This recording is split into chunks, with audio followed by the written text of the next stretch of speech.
جوہر تھے خود بھی طالب جوہر نجیب تھے، شعر و سخن کے جوہری تھے، خوش نصیب تھے، تقریر اور بیاں کے مجدد تھے عصر میں، ذاکر فقیہ و عالم و عمدہ خطیب تھے، اپنے وجود میں تھے دارابی انجمن، ماہر فنون کے تھے، عجیب و غریب تھے، تفسیر ان کا ذہن تھی، تاریخ ان کا دل، قرآن شناس واعظ و شاعر ادیب تھے، منطق کے فلسفے کے عجب رازدان تھے، سرچشمہ علوم تھے، مرد عجیب تھے، شیخ الحدیث بھی تھے، مفسر تھے بے بدل،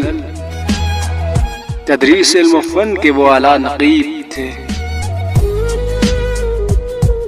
سنگم تھے وہ علوم قدیم و جدید کے، وہ دشمنان دین نبی کے رقیب تھے، پیغام مصطفیٰ والی کو کیا ہے عام،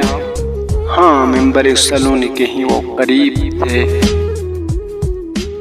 وہ جامعہ بھی مدرسہ و مکتبہ تھے خود، امراض جہل و فکر کے حاذق طبیب تھے، آل نبی سے ان کو مودت کمال کی،